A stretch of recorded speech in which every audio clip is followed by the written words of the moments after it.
like we said before, we're gonna go ahead and break it. And to break your coconut, all you gotta do is a little bit of water in here. You probably can knock it like this.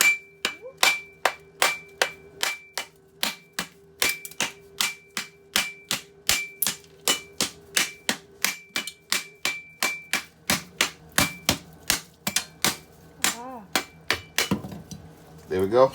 Can you drink the water? You can if you want, but this one doesn't have a lot of water in it.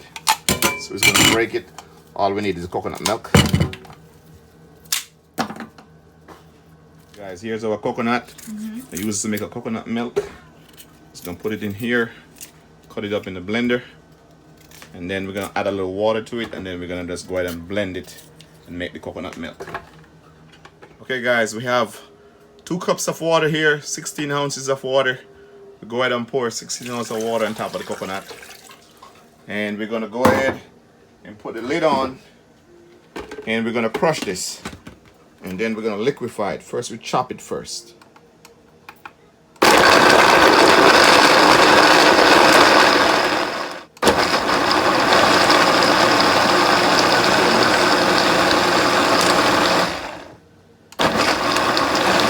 Okay, now you want to liquefy it.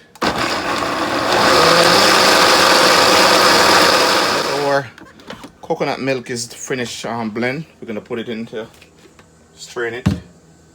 Just pour it out just like this. You can put a little bit of water in here. Just pour it out just like that. Look at that coconut milk. That's it right there. It's all that nice, delicious coconut milk. Good for the rice and peas. What you doing now? Okay, so right now we already strained this with this. This is the coarse strainer, and now we got it liquefied. So we're gonna go ahead and strain it in the fine strainer because we don't want any of the coconut to be in it. So we're gonna strain it so we can pour it into the rice.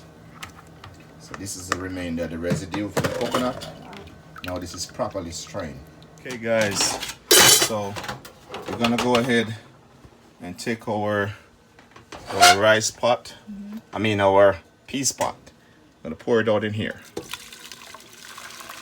Just like that. Here comes the peas. In there. There we go.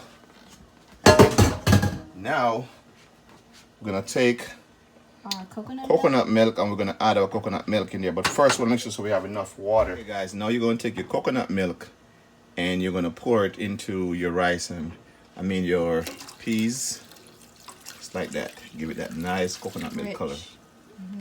Look at that. Guys, we're gonna use about 2 pounds of jasmine rice. Just pour it in here. Where do you usually shop for all your ingredients? Well, for ingredients, I shop on Mega Mart, Aldi, Shoppers, Giant, wherever I can get a good discount. Okay guys, so now we're gonna go ahead and wash our rice. Make sure you wash your rice, guys. Never you cook without washing your rice. Give your rice a nice wash. Get rid of all the excess starch of your rice. And the reason why you wash it is to get it clean. But not only clean, when you wash the rice, the water becomes white, and that's the excess starch you're trying to get out of it. Okay, guys, now the rice is washed. I'm gonna go ahead and pour the rice in. This is about 2 pounds. Go ahead and get all of it out in here. Get too high in the rice, you need to take some back out because the water should only be 1 inches over the rice. So if you're cooking and you have too much water into the rice, it will come out taste kind of like Chinese rice, kind of real soft, like Jackie Chan type of rice. Okay guys, these are some thyme. Just drop a few times on it like that. What are you doing here with this pepper? Okay, so this is a Scotch bonnet pepper, and you put it in the rice. You do not cut it. You want to put it in the rice and just sit it right on top, right next to the onion. And the reason why you do that, you give the rice some flavors, but you don't want to burst it because you don't want it to be too spicy. The water, we're gonna put like a half a spoon of salt. So just about this much salt. Take a look at that. Not too much salt. You don't want to be too salty. That should be fine. Guys, let's go ahead and put a piece of butter in here. Not too much butter. A piece of butter like that. Put a few pieces of onions in here. Give it some flavor.